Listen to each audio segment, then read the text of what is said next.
Does investing scare you? Do you think you need to time the market perfectly? Does watching the value of your investments make your stomach churn? You're not the only one. You're not alone. Stay with me. There's a simple, easy strategy that takes the stress and emotion out of investing, and it puts you back in control.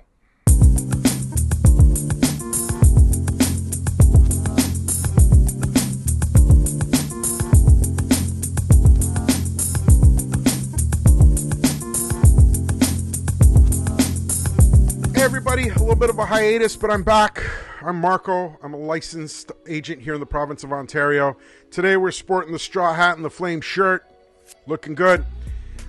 As most of you know, I'm passionate about personal finances. I want to be able to demystify the way money works.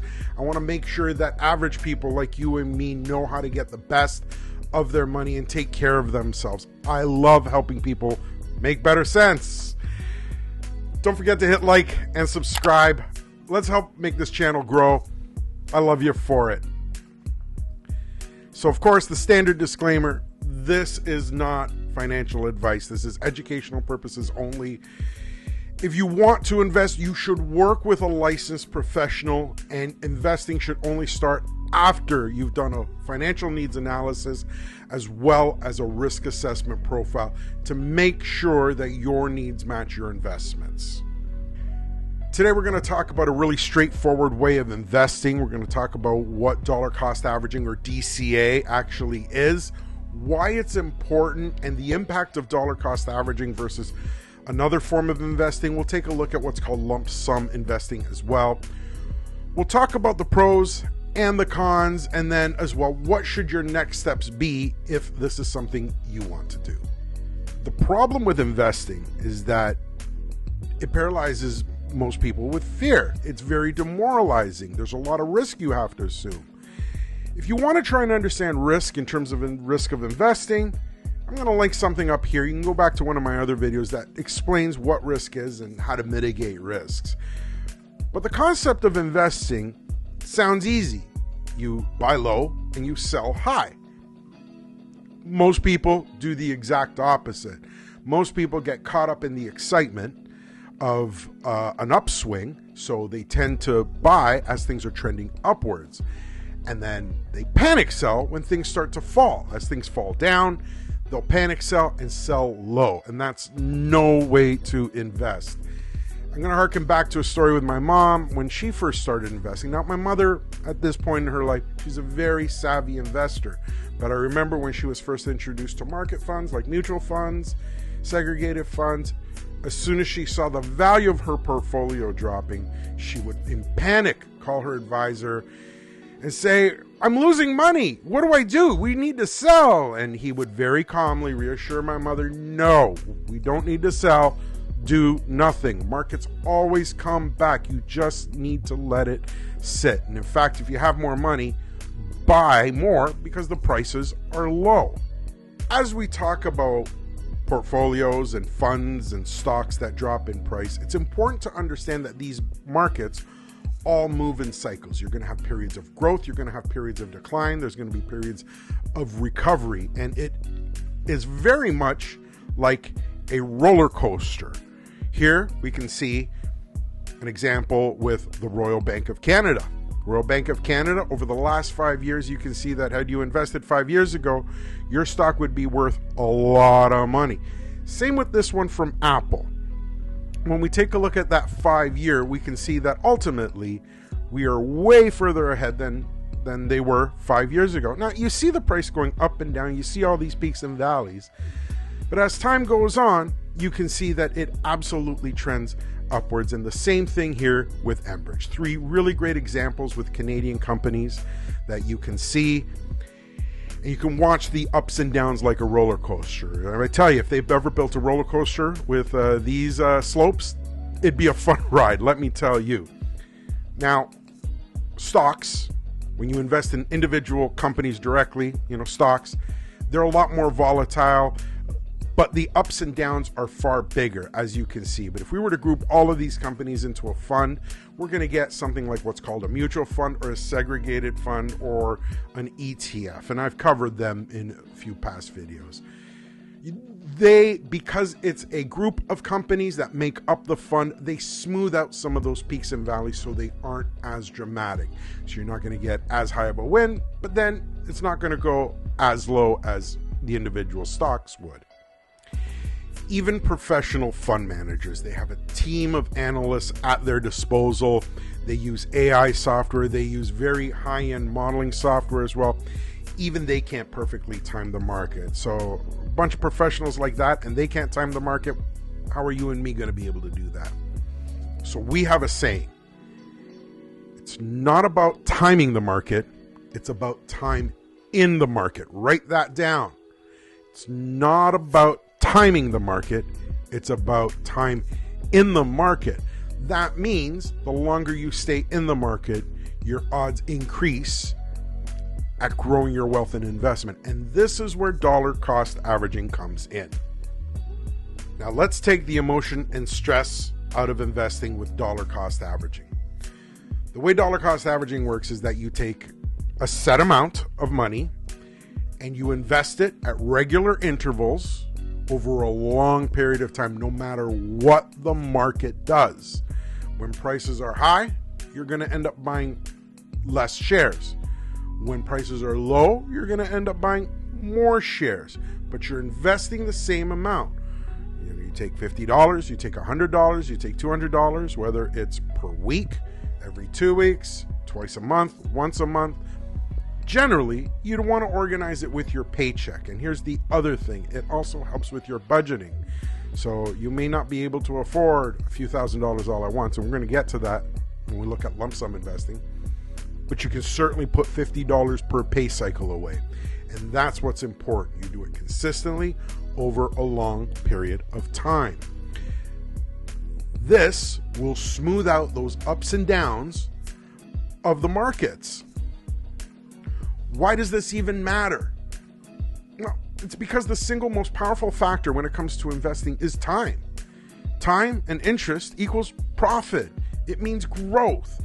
The longer you stay invested, the more those peaks and valleys smooth out, giving you much better profitability, much better growth long term. Let's take a look at the example here with this incredibly busy chart. There's going to be a lot of information here. We're going to have some fun and use Global Gastro Grub Fund, a mythical fund that invests in food trucks all around the world to show how dollar cost average works. We're going to invest $100 per month into it for a year. Now, I've exaggerated the numbers just to make the point simple. We're going to start in January with $100 at $10 per share. That buys us 10 shares. Our portfolio is worth $100, the same as what we invested. In February, we're going to invest another $100. Now the price drops down to $5 per share, so we're going to buy more shares. We're going to buy 20 shares, so now we own 30 shares worth $150, but we've invested $200, so we're down $50. In March, the price drops a little bit more to $4 per share. We buy 25 more shares, bringing our total to 55 shares. At $4 each, the portfolio is worth $220. We've invested $300, so we're down $80. This is the moment where many investors panic and want to sell. But as we stick with the plan, every month we keep adding $100, no matter what the market does. Prices rise, prices fall, but each time the price dips, we scoop up more shares. By the fall, our share count has grown dramatically, even though prices bounced around all year. Now, finally in December, the price returns to $10 per share. We buy another 10 shares, bringing our total to 267.5 shares. At $10 each, our portfolio is now worth $2,675. And we've invested $1,200 over the year, and we're up $1,475. Here's the key insight. The price simply came back to where it started, $10 per share, but because we kept buying on the way down, we ended the year with more than double the value of what we originally invested. In this way, by investing regularly, you're not trying to guess when the market's going to be hot or when it's going to be cold. You're simply building wealth step by step, paycheck by paycheck, doing it slowly, consistently over time. Now let's compare that to lump sum investing. And as the name lends to it, lump sum investing is where you take all that money and you invest it all at once. So you take $1,200, which is 100 times 12, and you January 1st, you put it all in and you let it ride for the whole year. That's investing the lump sum. That's lump sum investing. If the market goes up right away, then you're going to be ahead. But if it goes down right away, like we saw in our example, then you're going to post a loss there.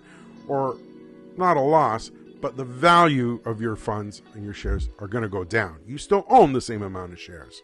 So we can take our $1,200 on January 1st and we can invest it into the same fund at $10 per share. And we're going to get 120 shares.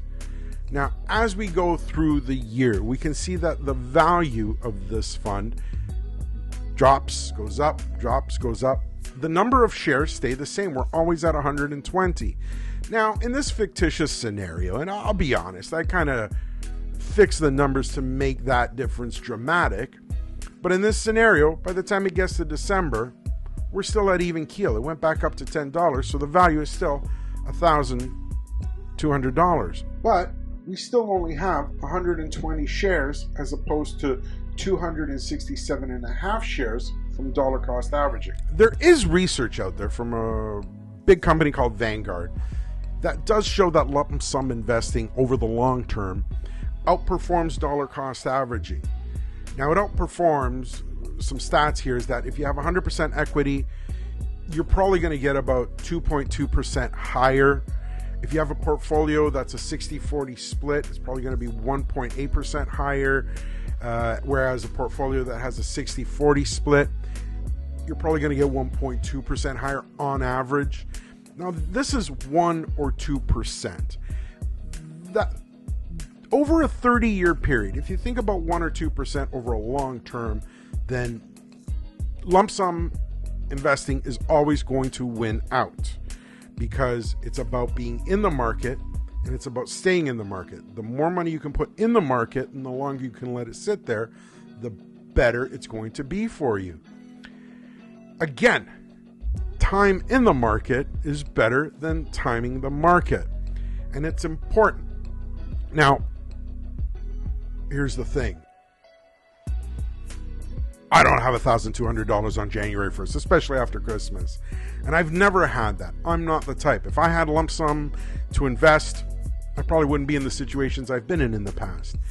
I have had to organize it every paycheck. So dollar cost averaging is very paycheck friendly. It fits within your budget. Rather than having to wait and accumulate it, I just get that in, and I'm willing to forego that 1%, 2% difference in order to help build my wealth the dollar cost averaging way. And that is key. Long-term lump sum investing is a little bit more beneficial. However, most of us may not have that money, so that's important. So let's talk about some pros and cons. Dollar cost averaging absolutely removes the emotion and the stress out of it. You set it and you forget it. It reduces the short-term risk. It doesn't remove the risk. Nothing removes the risk. But it's great in volatile markets because as things drop in price, you're able to take advantage, like we saw in our example. When it dropped to $2, we were able to buy a lot more shares, which paid off long-term.